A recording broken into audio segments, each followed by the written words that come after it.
Et bonjour à tous, c'est KO pour une nouvelle vidéo.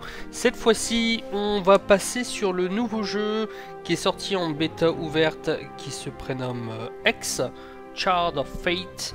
Un très bon nom pour un très bon jeu que j'ai déjà pu essayer. Mais je vais vous faire cette petite vidéo pour vous présenter un petit peu le jeu et je pense faire d'autres vidéos par la suite. On verra des parties contre des joueurs, mais je vais déjà vous expliquer le fonctionnement. Donc pour ceux qui sont habitués à Magic, c'est un petit peu la même chose, mais avant toute chose on va regarder, puisque là on a la possibilité de choisir son deck de départ. Donc on a le choix entre 4 decks, le deck humain, donc des petites créatures qui vont vite à poser et qui peuvent se grossir l'une l'autre grâce à des capacités. On a le deck orc qui est un genre de burn red deck wins. Donc là ce sera des petites créatures mais qui seront obligées d'attaquer souvent, ou qui vont pouvoir grossir et des sorts pour gérer les créatures en face. On a un deck nain que j'ai pas encore eu la chance de jouer, qui apparemment joue avec les artefacts, et un deck Shin-Hare qui doit être qui est un équivalent de deck elf. En fait, la possibilité de poser pas mal de petites créatures pas très fortes, mais des chefs ou des artefacts, enfin ce qu'on appelle des constants plutôt, qui vont pouvoir augmenter assez rapidement nos créatures. Et donc on peut se retrouver facilement avec une armée de 3, 3, voire même plus. Donc c'est un deck assez sympa. J'ai pu jouer contre, j'ai pas pu jouer avec. Et justement j'ai bien envie de tenter en fait ce deck là.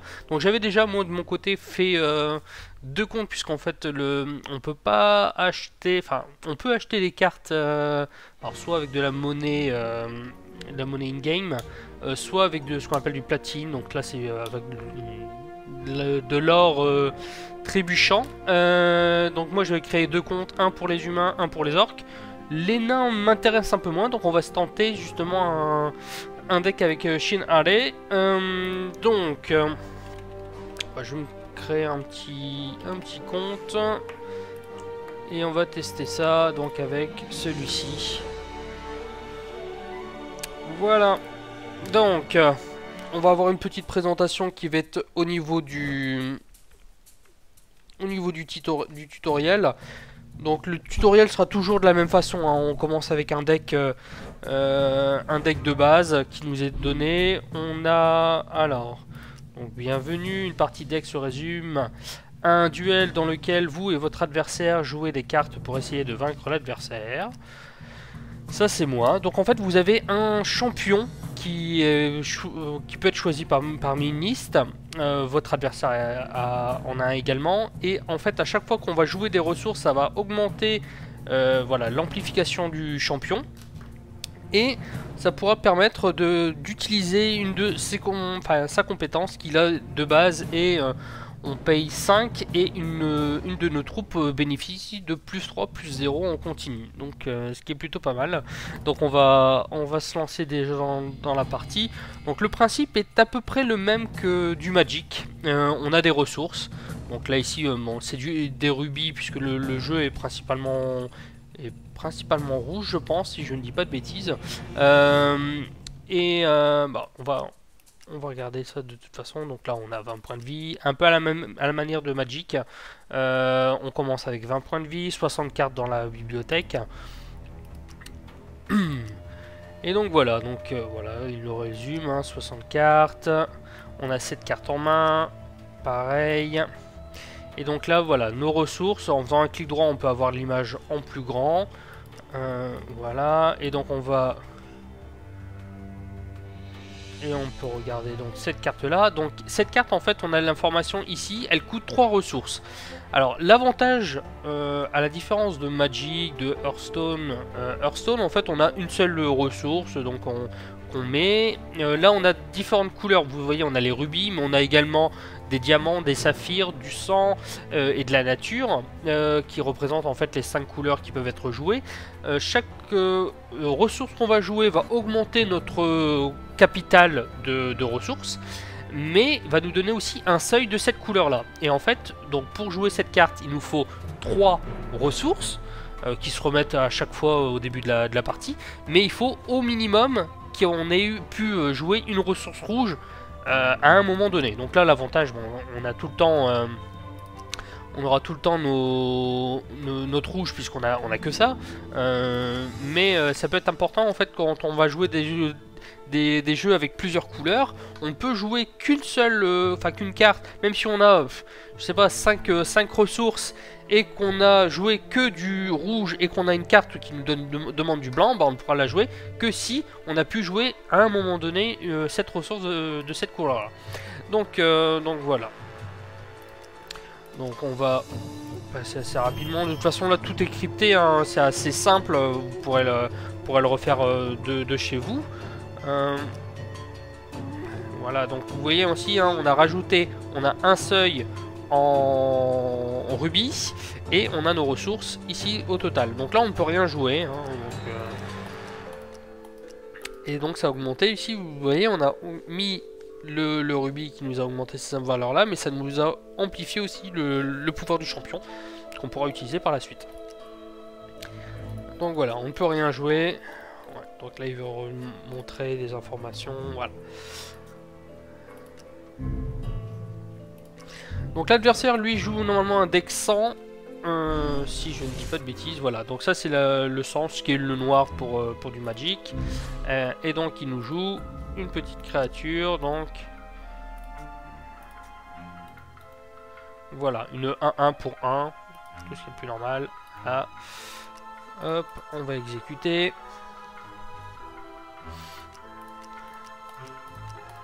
Donc ça je vous laisserai le lire, hein, par la suite, hein, de toute façon. Donc au début de chaque tour, on pioche une carte à la même manière. Hop, donc je joue ma deuxième, je ne peux toujours rien jouer, donc on a un seuil de 2 en rubis et 2 ressources qu'on pourra jouer par la suite. Et donc là on peut rien jouer pour l'instant. Lui il va nous attaquer. Forcément. Hop. Donc il nous attaque à 1. La même possibilité, hein, donc toujours attaque, phase d'attaque, de résolution des bloqueurs, des blessures. Et donc là il va nous en reposer une deuxième en plus et une troisième. Voilà, donc là on va pouvoir commencer à poser quelque chose. Enfin. Donc voilà.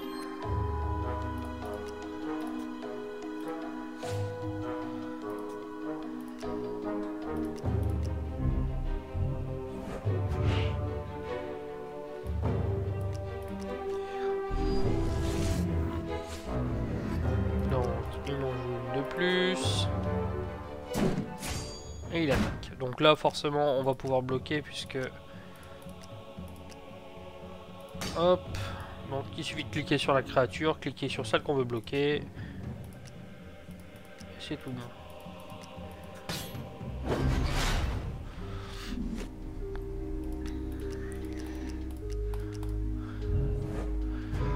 Donc voilà. Donc là on récupère Brûlure. Donc Brûlure est une carte justement qui nous... Alors, à la différence des troupes, donc des créatures qu'on avait auparavant, on a ici une action éclair. Donc c'est un éphémère. C'est une action qu'on peut jouer à n'importe quel moment où on a la priorité qui nous revient. Donc on peut le jouer. Et donc pour une ressource, avec au minimum un rouge dans le seuil, on peut infliger 2 créatures à un champion ou une troupe. Donc voilà, donc ça pourrait être intéressant par la suite. Donc lui il nous conseille de l'utiliser tout de suite dessus. Voilà, donc là on va attaquer à 2.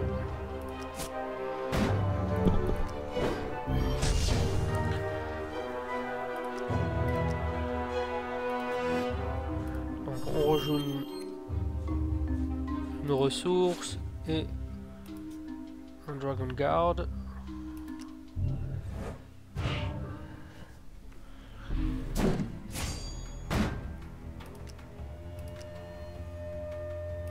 Donc là on fait la même chose.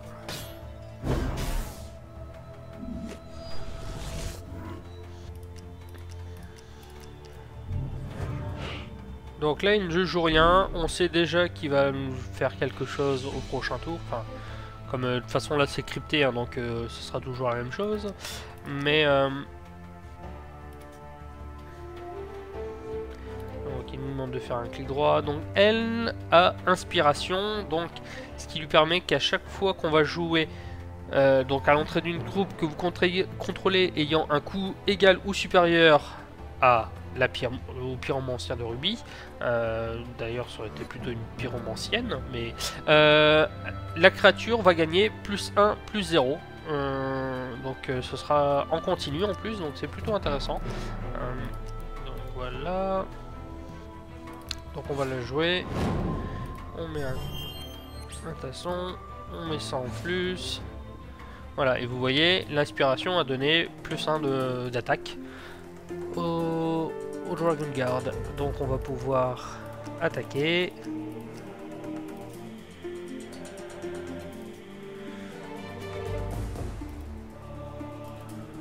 Donc qu'est-ce qu'il nous demande là? Ah oui, non, il faut faire l'amplification.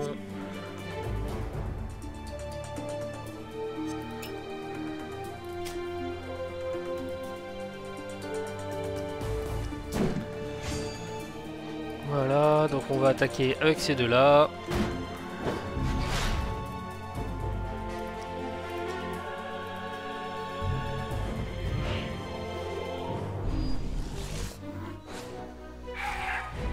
Donc là on a une 4-1 vol. Donc lui n'attaque pas. Et donc voilà, là la différence, vous voyez, on a les 4 rubis, les 5 rubis, 5 ressources. On a ici conflit intérieur, qui est une action de base, donc un rituel, pour 3 ressources, mais vous voyez que là, on a ici un diamant, et donc il faut avoir minimum 1 en seuil de diamant pour pouvoir jouer cette carte. Donc c'est pas une ressource qu'on va utiliser, mais c'est une ressource qui doit être au minimum en seuil dans la partie ici à droite, pour pouvoir jouer la carte. Donc là ici on ne pourra pas le jouer, on peut pas bloquer cette,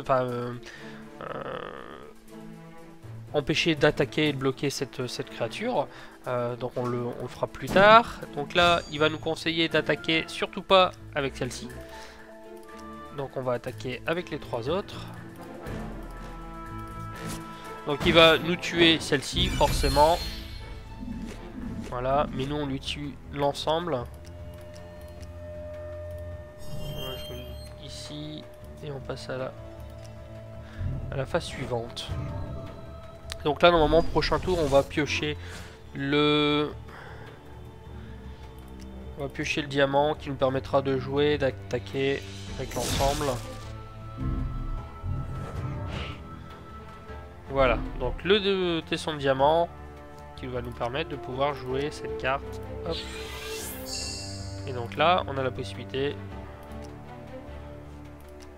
comme le seuil est à 1, on va pouvoir le jouer dessus et attaquer pour 7.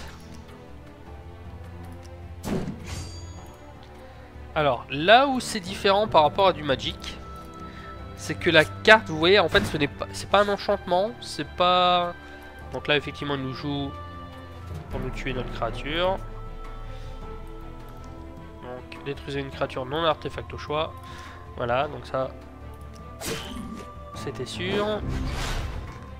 Donc voilà, donc comme je disais, l'action qu'on a pu jouer qui nous a permis d'avoir cette créature qui ne pouvait plus ni attaquer ni bloquer, c'est en définitif. C'est-à-dire que même si la carte vient mourir, enfin être détruite et aller dans le cimetière, qu'elle retourne dans la main, que vous la rejouez de ces parties, enfin soit du cimetière, soit de la main, elle gardera toujours en elle qu'elle ne peut plus attaquer ni bloquer. Je me suis fait avoir une fois par rapport à ça, et c'est la grosse différence en fait qu'on a par rapport à Magic, c'est que les informations, enfin les constantes sont constantes.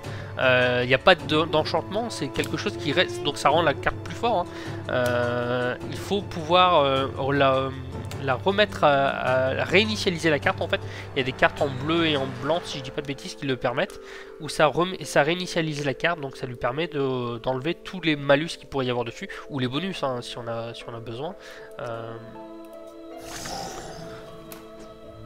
Donc voilà, il nous met 3 zombies de 2. Donc là, grâce à Pyromancienne, on va avoir un attaquant. Donc il a le vol, on reçoit 2 points de vie. Donc ça c'est plutôt pas mal. Donc on va pouvoir jouer. Voilà.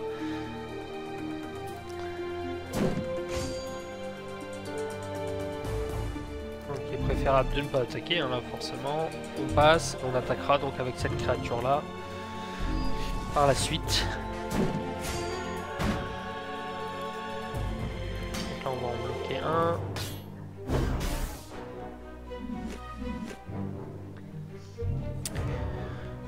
Et donc on termine. Et donc là on a la possibilité, donc une action éclair, donc pour 5, dont au moins un diamant dans le seuil, on donne plus de à une créature avec inflexibilité qui vaut à la vigilance, donc elle ne s'engagera pas pour attaquer. Et donc autant le jouer là-dessus. Puisqu'on sait qu'il n'a plus de carte en main, de toute façon on sait qu'il n'attaquera pas, enfin qu'il ne fera plus rien. Voilà. Et donc se termine le tutoriel. Voilà, et en ayant terminé ce tutoriel, on va débloquer justement le deck de départ qu'on a choisi au début, soit humain, orc, nain ou Shin'Are. Donc nous on avait sélectionné celui-ci, donc on va regarder justement au niveau de nos cartes. Voilà, et donc on a ici, nous, le deck qui est un deck sang et nature. Et donc on a l'ensemble des cartes qui vont nous permettre de pouvoir...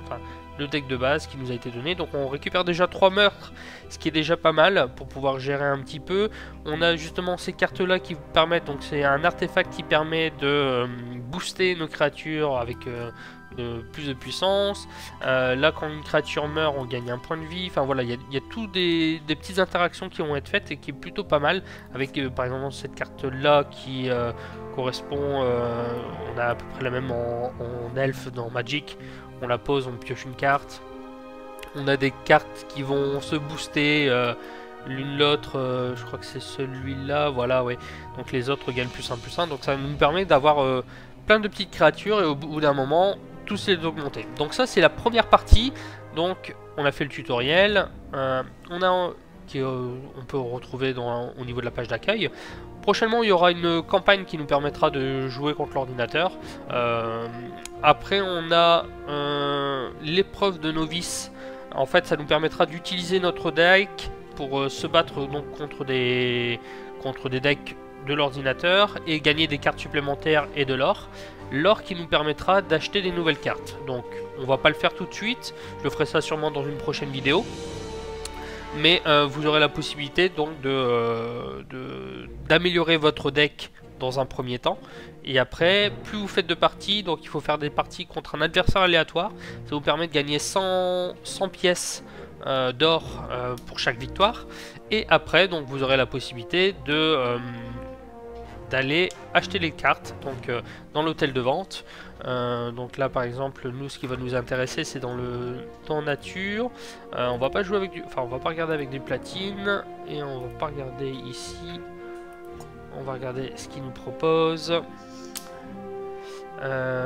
Donc on va regarder en ordinaire et en achat immédiat. Donc là il nous propose un petit peu toutes les cartes qui sont disponibles. Vous voyez hein, donc il y a pas mal de cartes. Et là ici on voit le prix. Soit on met une enchère qui est minimum à 400, soit un achat immédiat à 600. Donc vous voyez ça fait, si on veut acheter cette carte là, il faut au moins gagner 4 parties avant. Donc, et ça c'est juste des cartes qui sont communes. Si on gagne les cartes qui sont les plus chères, on va regarder. Alors là j'ai mis en ordinaire, mais par exemple je mets tout. Je fais rechercher. Voilà. Donc là, vous voyez, 1, 2, 3, 1 500 000 pour avoir cette carte-là. Donc, effectivement, c'est difficile, en fait, uniquement avec de l'or, de pouvoir acheter les cartes qu'on souhaite. Mais après, il est toujours possible de se faire un petit deck sympathique. Alors, on peut partir après dans des couleurs qui ne sont pas les couleurs qu'on a pris au départ. Hein. On peut très bien racheter d'autres cartes par la suite. Et se créer un deck avec 3 couleurs si on le souhaite, mais voilà, il n'y a pas de terrain, enfin de ressources, je pense, qui permettent d'avoir 2 couleurs en même temps. Si je dis pas de bêtises, il y a une carte qui permet de jouer aléatoirement un tesson de sa bibliothèque, donc ça peut être bien, mais c'est un peu aléatoire, donc ça peut être un peu plus difficile. Mais après, il est toujours possible de faire son propre deck. Mais il faut s'investir, voilà, il faut faire plus de parties, ou alors acheter des platines, donc des platines qui sont dans la boutique. Et donc, si on clique à ce niveau-là. Donc manque de chance quand j'ai voulu vous montrer la partie achat, ça a fait planter la vidéo, donc je reprends. Donc quand vous voulez acheter du platinium, vous êtes redirigé sur un site qui vous permet de faire les achats. Donc on va pas faire ça aujourd'hui et je ne pense pas le faire dans l'immédiat. Je pense que le plus prenant dans le jeu, c'est justement de pouvoir gagner de l'or en faisant des combats, des matchs contre les adversaires, donc les adversaires aléatoires qui je vous le rappelle, vous donnent 100 gold pour chaque victoire. Donc sachant qu'une commune coûte aux alentours, on va dire aux alentours de 1000, et après ça augmente, hein, puisqu'on on peut avoir des cartes qui coûtent beaucoup plus cher.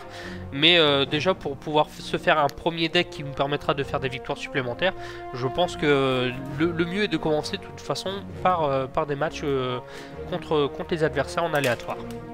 Voilà, donc j'espère que cette petite vidéo vous aura plu. Je me mettrai de toute façon dans la description les liens pour l'inscription, le téléchargement. Tout se situe sur le site ex-TCG. Donc n'hésitez pas à essayer ce petit jeu, hein. Moi je vous dis, si vous êtes amateur amateur de Magic, de Hearthstone ou des choses comme ça, vous allez vous y retrouver facilement, même s'il y a quelques petites différences, et c'est là qui fait justement le charme de ce jeu. Donc n'hésitez pas à essayer, à nous rejoindre sur ex-TCG, et on se retrouve très bientôt pour une nouvelle vidéo. À la prochaine, salut!